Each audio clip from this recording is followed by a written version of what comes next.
10 mistakes new Tesla owners should avoid during the hotter summer months. Everyone knows Teslas operate a little bit differently during the winter. I've made several videos on how to lessen the effects of those colder winter months, but what about the summer? These are in no particular order, but the second to last one is something that Tesla actually tells people not to do, yet I see people doing it anyway, and it actually saves a bunch of time. First up is cabin overheat protection. There are 3 different settings: off, on with no AC, and on with AC. When selecting on with AC, you're given the option of 90, 95, or 100 degrees in regards to the activation temp. And for those wondering what on with no AC means, it just runs the fan. It doesn't actually cool down the air. I would recommend turning cabin overheat protection off. Like most new owners, I used this when I got my first Tesla, but after realizing the extra battery drain it caused, leading to just more battery cycles, increased degradation, less range, just because, I mean, if Century mode's going to use 1% per hour,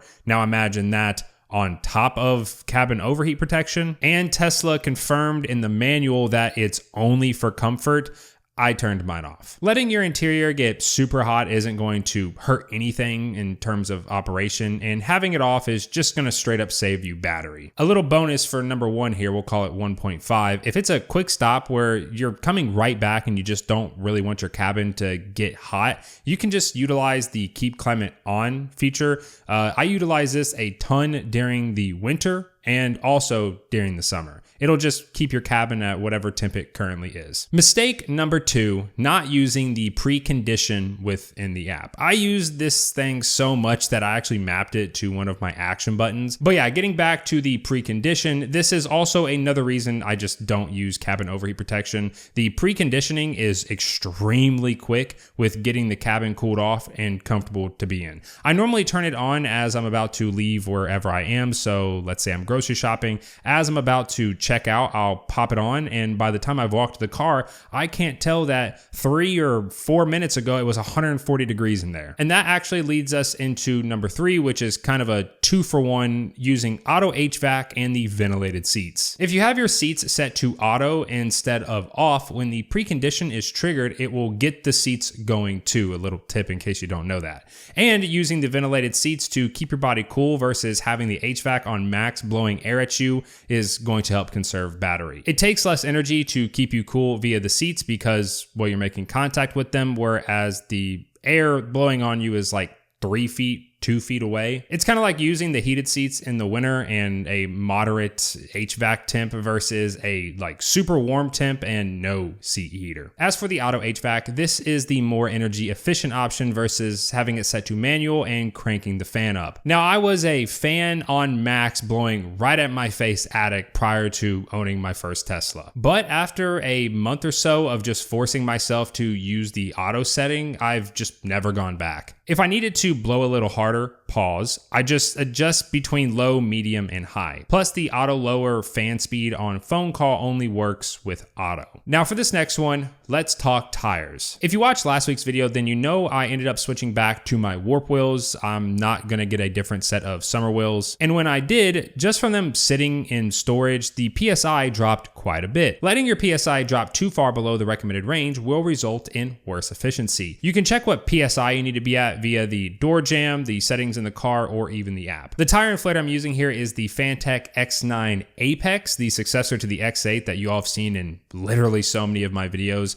It can pump up all 4 tires on a single charge, doubles as a 28 watt-hour battery bank, and triples as a flashlight in case of emergency. I'll have it linked down below along with a discount code that should save you money. I highly recommend it. I really do like it. Fun fact, actually, Tesla used to recommend a PSI of 45 across pretty much all their cars, and then just after complaints of ride quality, they ended up reducing that down to 42 PSI. Also, please note that you should be inflating when the tires are cold. This means the car has sat for a few hours and the expanding that happens when driving has dissipated. In my opinion, the best time to inflate is in the morning before you've driven for the day. Though if it's like an abnormally cold morning, maybe wait a few hours for it to warm up a little bit. Now, these next 2 are going to directly affect your cabin's temperature. Number 5, tint. I've answered more questions on tint after starting this channel than I ever thought I would. And after having multiple brands, different types, percentages ranging from 70 all the way down to 5, here is my recommendation. In terms of percentage, it literally does not matter as long as you get a ceramic tint. You can get 70, you can get 5%. They are going to perform exactly the same as long as it's a ceramic tint. My recommendation is to look at whatever your state allows and then just go off that. If your state is more relaxed on tint laws, like where I am,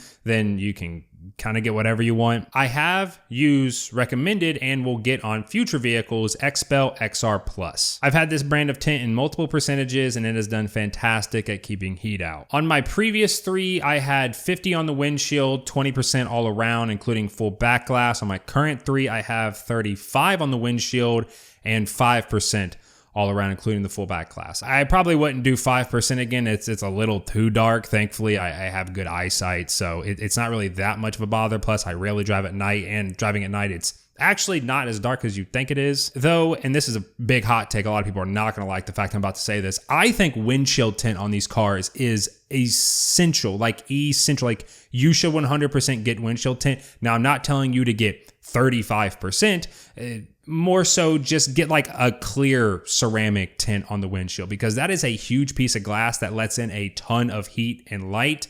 And if you get like a 70%, A, that's going to be clear, and B, it's going to reject a ton of heat. And because it's an EV, heat rejection and the AC not having to work as hard is just going to straight up lead to better efficiency. My only other recommendation for tint is if you're getting the rear glass tinted on a 3, go to a shop that will do the back glass in one piece. This is because if the shop has a plotter that big, now of course you could go to a shop and they tell you that they cut it by hand. Most shops are not going to cut your tint by hand because potentially scrape the paint and everything. Most shops just will not hand cut. It's all done by plotters. But if a shop has one that big, then that more than likely means that they work on a ton of Teslas, because the only reason to have a plotter that big is for Teslas, and that means they do a lot of Teslas, they're experienced with Teslas, and you probably want a shop that's experienced. Number 6, roof sunshades. I've personally never tinted my roof because it's already kind of tinted from the factory. You know what I'm talking about if you just kind of look at it. And to be honest with you, I like looking through it from time to time, as cliche as that sounds. Glass roof is one of the cool parts about owning a Tesla. If I'm stopped at a light, or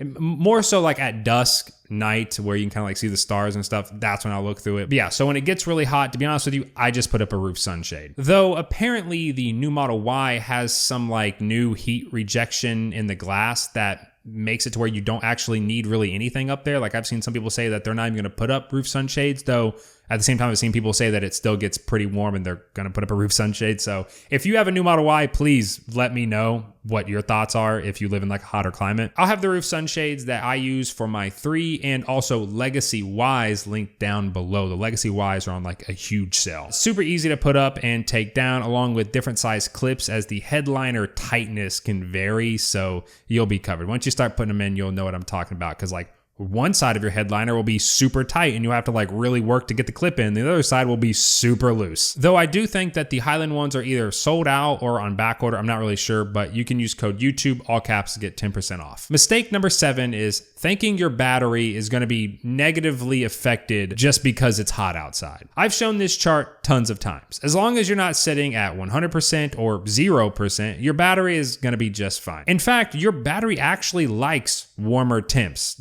Of course, if you're in like Death Valley or somewhere scorching hot, then that's a little different. But your battery health, internals, it's all going to be fine. Don't try to go out of your way to not drive during the hotter parts of the day. Like you are completely fine. Now, this next one is more of a little tip that I've just kind of been subconsciously doing for years.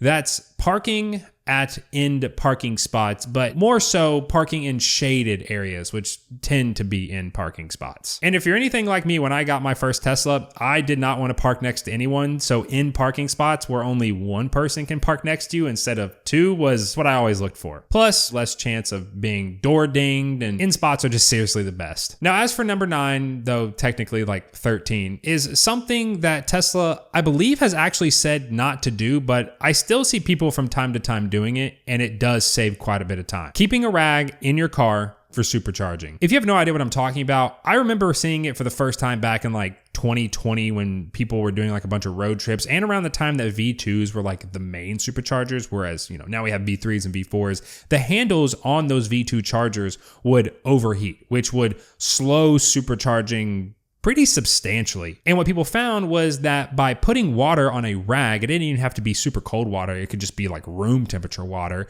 and wrapping it around the handle would allow for normal speeds even during like super hot days. I don't think this is a big problem with V3s and V4s, and if you're just need a little refresher, V2s are the 150 kilowatt, V3s are the 250, and then the V4s you can tell just because they're like the new big white ones with the super long hose, or cord I guess I should say. So I don't think it's that big of a problem nowadays, but if you're going to be supercharging a lot this summer and maybe you're not sure whether you're going to be at like a V3 or a V2, then maybe throw a rag in your trunk in case you are supercharging on a really hot day and you need to be a little quicker about it. Throw a little bit of water on the rag, wrap the handle, plug it in. From my understanding, it's not the equipment getting hot or the car getting hot, it's literally just the handle is getting hot. But yeah, if you're supercharging on V2s this summer and it's really hot, that's could be a good reason why your charging speed actually plummets. As for all other forms of charging, you're completely fine. You don't need to try to charge like home charging around when it's really hot out. I've been home charging for like 2 years now.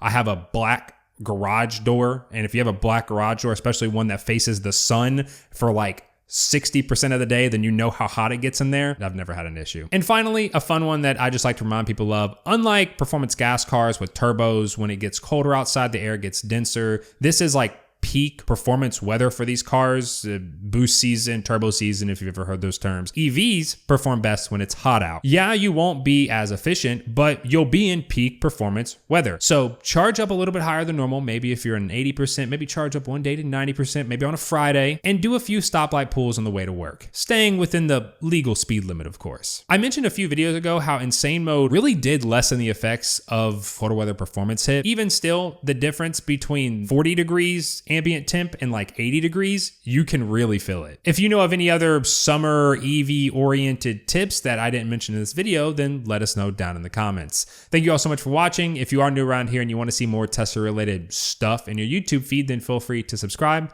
and I will see you all in the next one.